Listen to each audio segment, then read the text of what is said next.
मध्य प्रदेश के कई जिलों में पिछले कुछ दिनों से मौसम में बदलाव देखने को मिल रहा है। बेमौसम बारिश और ओलावृष्टि से किसानों की फसलें बर्बाद हो गई हैं। किसानों की मेहनत की कमाई पर प्रकृति ने कहर बरपाया है। विंध्य क्षेत्र के अलग अलग हिस्सों में हो रही बारिश और ओलावृष्टि की वजह से एक तरफ जहां तापमान में गिरावट आई, तो दूसरी ओर इसका सीधा असर फसलों पर पड़ा है।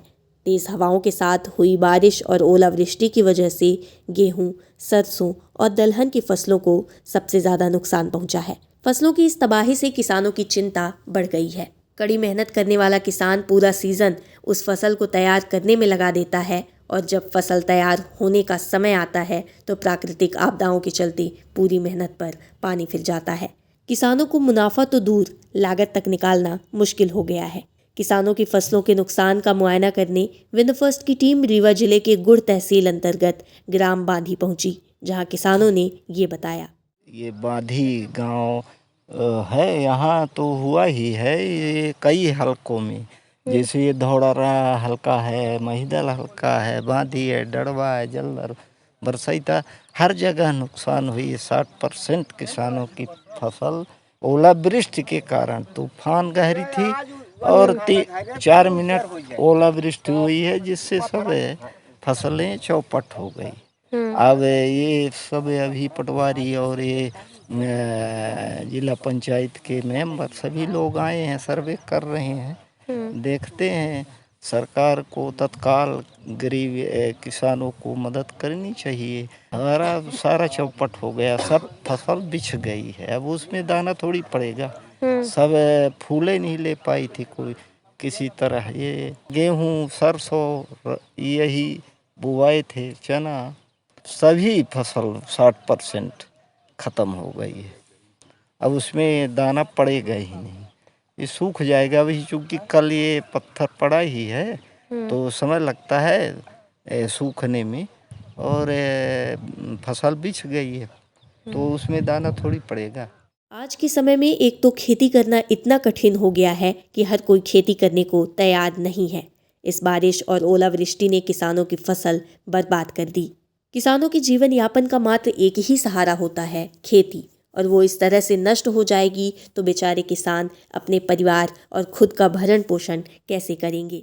हमारी तो लगभग यहाँ 20 एकड़ की ज़मीन है, जिसमें लगभग 50% की जो है 50% का नुकसान हमको दिखाई दे रहा है। क्योंकि इसी समय ये गेहूं जो है अपने पूरे सवाब में था, जो है गेहूं की कंप्लीट हो गई थी। और इस अवर्षा के कारण और जो ये तूफान आंधी था और ओले पड़ने की वजह से ये जो है सारे पेड़ प्रभावित हो गए हैं। शासन से हम सिर्फ ये चाहते हैं कि जो है किसान चूँकि अपनी गाढ़ी कमाई से जो भी रहता है वो पूरी ताकत जो है खेती में लगा देता है, और जब प्राकृतिक आपदा इस तरह से आ जाती है तो किसान जो है पूरी तरह से टूट जाता है। और किसानों के पास सिर्फ जो है एकमात्र साधन जो है वो खेती ही है, और खेती से ही उसकी सारी व्यवस्थाएं चलती हैं। इसलिए हम शासन से मांग करते हैं कि किसानों की इस प्राकृतिक आपदा से जो भी क्षति हुई है ज़्यादा से ज़्यादा दिलाई जाए, ताकि किसान अपने परिवार का भरण पोषण अच्छी तरह से कर सके। पर जो शासन की आरवीसी है, हम ये चाहेंगे कि उससे यदि बढ़ा सके तो ठीक है, नहीं तो उस हिसाब से जो है यदि राहत मिल जाएगी तो अपन लोग इसमें भी संतोष कर लेंगे। पर शासन से हम ये अपेक्षा करते हैं कि इस परिस्थिति में हम किसानों की मदद करें। तेज हवा और ओलावृष्टि के चलते खेतों में खड़ी फसलें पूरी तरह से गिर गई हैं। गेहूं की फसलें पकने की कगार पर हैं, उनमें ओले गिरने से और तेज हवा के कारण खेतों में फसलें बिछ गई। सरसों के फूल भी ओले पड़ने की वजह से झड़ गए। वहीं दलहनी फसलों में चना और मसूर की फसल पूरी तरह से नष्ट हो गई, जबकि अरहर को भी काफ़ी नुकसान पहुंचा है। विंध्य फर्स्ट की टीम ग्राउंड जीरो पर मुआयना करने पहुंची और स्थानीय पटवारी से किसानों की इस समस्या की जानकारी ली।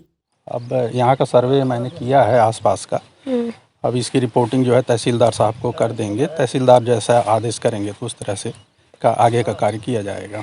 वो RBC 6(4) के प्रावधान के तहत जो भी राशि वितरित की जाती है, 1 एकड़ में लगभग जो है तो 4 से 5 हज़ार रुपये। तो ये तो शासन के बनाए हुए प्रावधान के अनुसार न दी जाती है, हम लोगों को द्वारा दी नहीं जाती।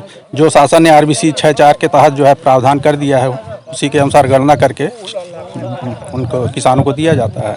जिला प्रशासन ने बेमौसम बारिश और ओलावृष्टि से हुई फसलों के नुकसान का मुआयना करने के लिए टीमें गठित कर दी हैं, जो गांव-गांव जाकर किसानों की फसलों के नुकसान का आकलन करके उन्हें मुआवजा देने के लिए रिपोर्ट तैयार कर रही है।